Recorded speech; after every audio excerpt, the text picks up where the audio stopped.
What's good, people? Spud here, and welcome to episode 58 of the Roundup. First of all, I hope you all had a great Christmas and a New Year. We are back. This is the first Roundup video of 2026.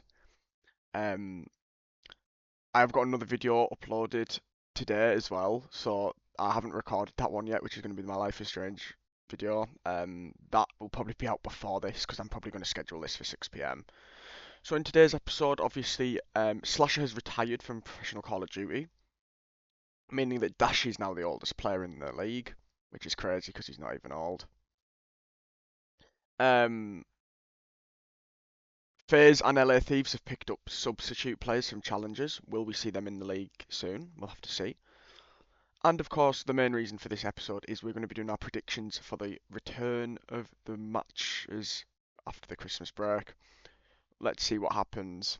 It won't be a long episode. If you're new, please do drop a like and a subscription on the channel. It is free. It really helps me out. Thank you very much. Without further ado, let's just get straight into today's episode. So obviously there's been a lot of hype about ALLUKA, but first we're going to talk about Slasher. So Slasher has retired from Call of Duty. I think he said he was having some personal problems going into this season. He's decided to call it a day.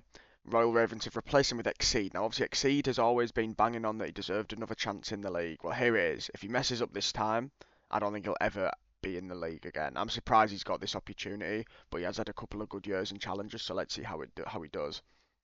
But yeah, all the best to Slasher. Obviously, he's a Call of Duty World Champion. He's won many majors. A brilliant player, and he'll definitely be missed. And now it's time to look at the future because we've got ALLUKA here, who is the new substitute FaZe. There was rumours that he could be replacing Draza, but they were not true. I don't know if that music's copyright, so I'm not going to play the music. Um,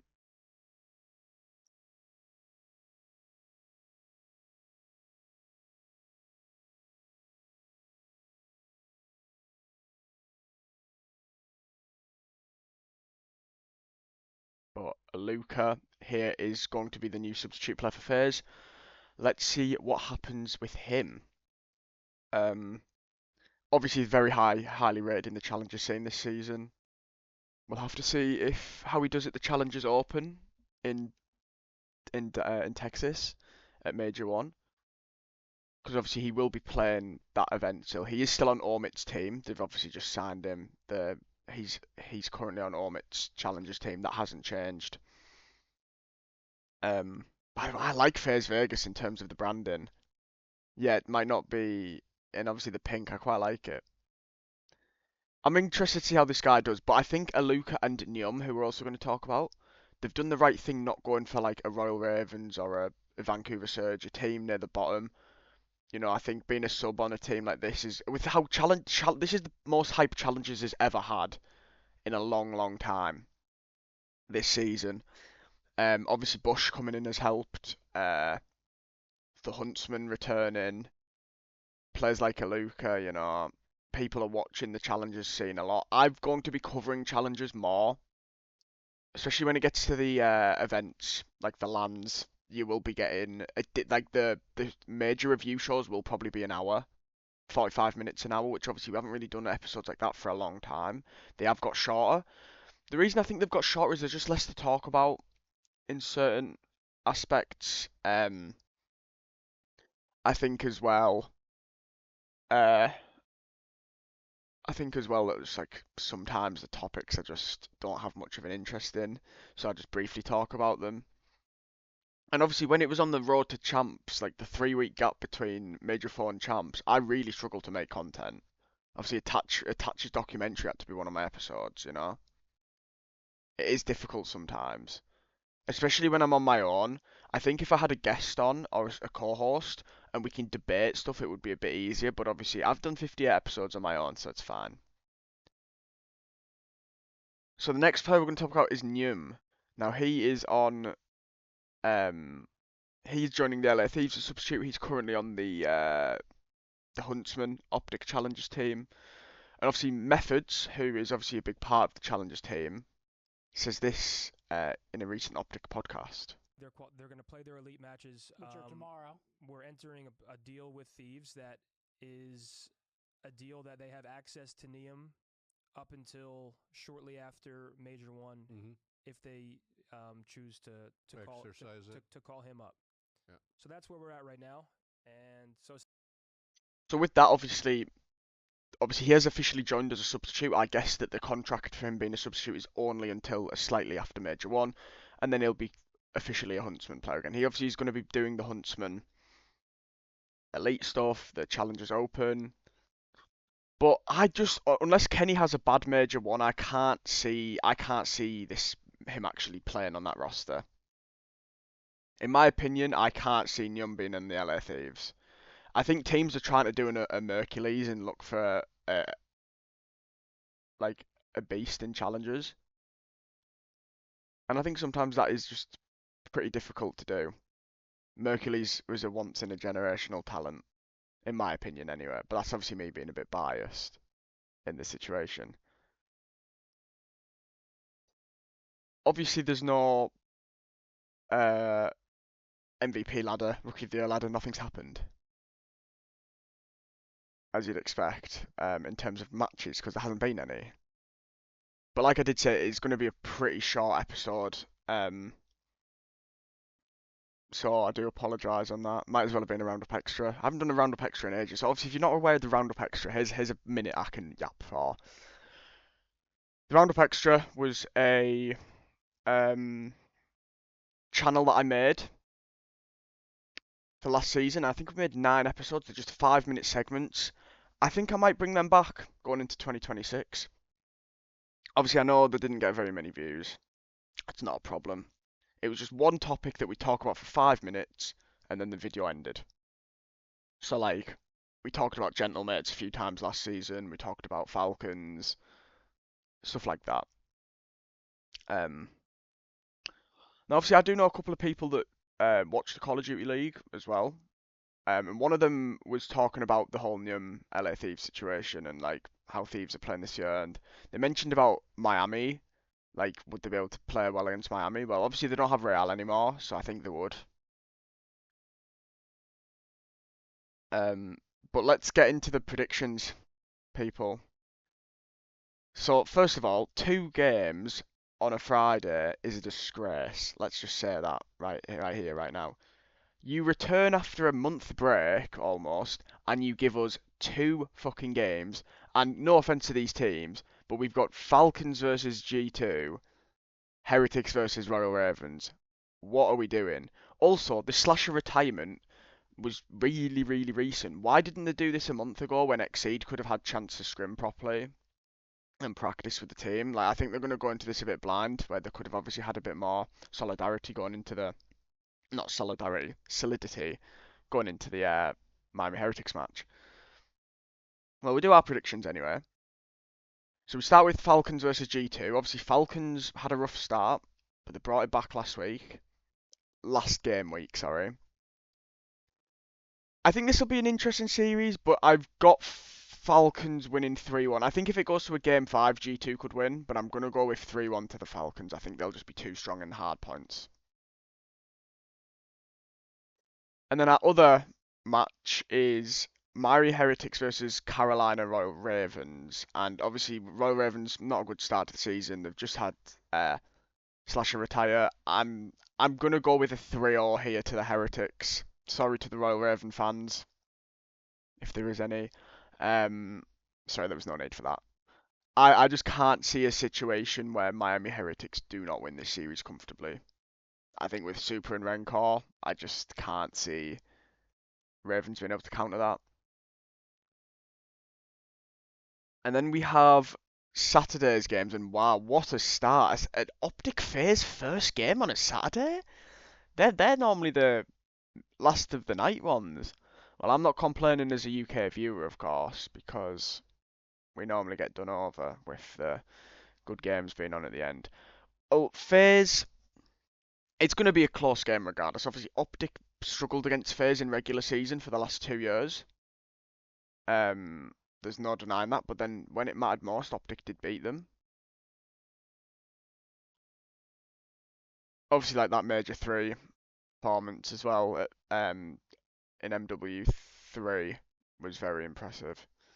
Regarding who's going to win, well, I'm obviously going to go with Optic, but I think it's going to be a game 5. I'm going to go, I don't know if it goes game 5 or 4 on the S&D. Oh, God, I really don't know. Obviously, it's been a couple of weeks, so I'm a bit rusty with how, obviously, Optic struggled against Miami. It was a closer series than it should have been. See, look, they've won 2 game 5s. They beat Gentlemates. They've had a tough schedule phase. So obviously I'm expecting that their other games are pretty, yeah, their other 3 games are wins. I don't know. I think it comes down to the respawns.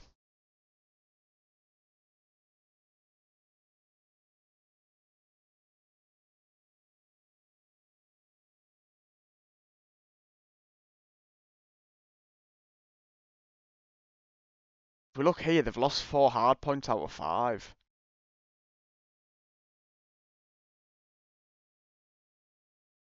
Yeah, I'm going Optic. I'm going Optic 3-1. I think it was actually quite good that I looked at their previous matches and their records on certain modes rather than just a blind guess. Not a lot of these predictions are normally just blind guesses, but for this one I really wanted to put a bit of effort in because I was actually quite unsure. But I'm gonna go with 3-1 Optic here. I think it'll be a good series, of course. Optic phases. I think if Phase win, the Optic fans are going to be getting loads of shit, but then they'll go, oh, look, we won 2 champs in a row. I'll go 3-1, and I'm going to go for MVP this series. Shotzi. I think Shotzi's going to have a really good series here. Then we have Vancouver Surge versus Boston Breach. Obviously, did TJ Halley actually get announced? He must have got announced, because it was like fucking ages ago. God, I am out the loop with that. Wait, he hasn't actually been officially announced.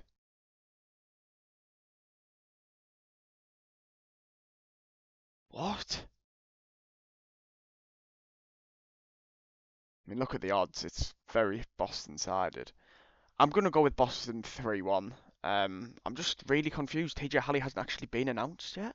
I mean, he's scrimmed with them, surely. I think he is going there. Obviously, he's not on the Bush team anymore. It's Fire instead. So the hung TJ Halley's jersey in the in the arena. That's weird though. Then we've got Paris Gentlemaids versus Cloud9. I think this is going to be a pretty simple-ish series for Gentlemaids. I'm going to go with the 3-0 here. I just think Gentlemates look really good at the moment. And then Sunday's games. The first game isn't too bad because it's like two. I quite like it when it's like 2 mediocre teams face off against each other because it normally means a game 5 in a good series. I'm gonna go 3-2 to Minnesota here. I think G2 will get the win. I just think they're too good in S&D compared to the Ravens.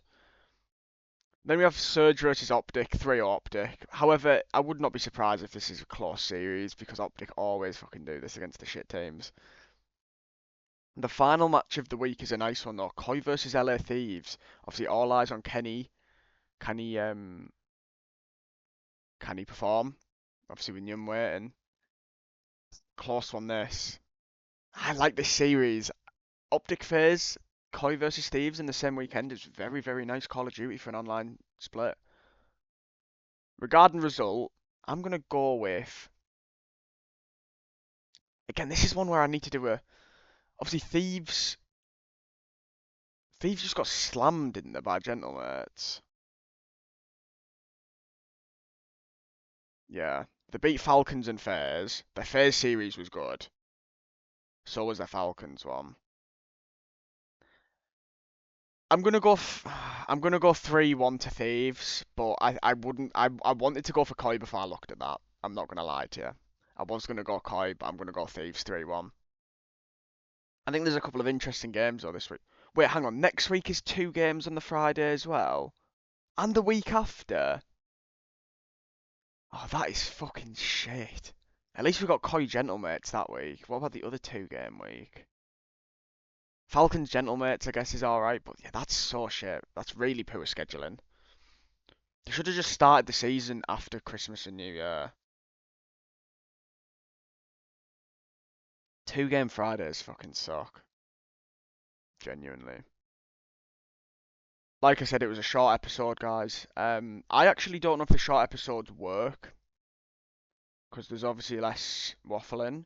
Obviously, when it comes to the major reviews, they're going to be longer. Um, Even like when I'm showing clips, I didn't show any clips last episode because there was 2 weeks of stuff to go through. So obviously that's just a bit of a different situation. But do you know what? I'm really looking forward for the league getting back on. I think it'll be good for me to be able to watch it again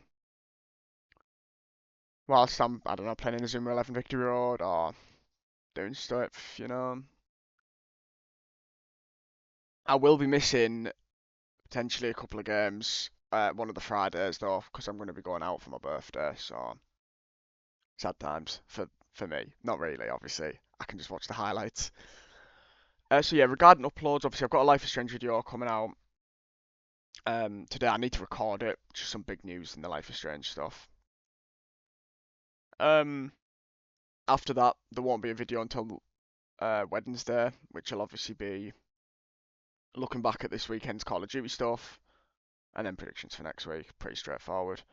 Thumbnail as well. Obviously, I was looking through the list of the colours in which teams I've used. I've gone for Kleenex. I don't actually think I've had a Kleenex one before, which is kind of crazy. I know I've had Insight. I know I've had Joe Deceived. I know I've had Scrap. I think I've had an. No, Envoy was Gentlemate's one, I think. Obviously, now that we've done so many thumbnails, like, we're getting through the players. I mean, obviously, I've used Dashi and Optic a lot. Like, obviously, I'm going to do that. But yeah, I just try and keep it different each week. Obviously, like a week if like a major gets won by someone or stuff like that, then obviously that'll always be the team that gets in. Obviously, whoever wins champs, or if I'm doing a CS episode where it's just CS, they'll obviously get they win a major. Obviously, you get the gold one because it's the biggest achievement you can get in their respective esports. But I was gonna go LA Thieves, or it was gonna either be Kenny LA Thieves or this. Obviously, if Thieves win their game next week, it's highly like and Kenny has a good performance. It's highly likely that I'll just do a Kenny one. We're nearly at 60 episodes though, people, which is kind of crazy. But that's gonna be the end of this video on this episode. Thank you so much for watching. Let me know who you think's gonna win this weekend down below. Like the video and subscribe if you're new. And I'll see you next week. Bye for now.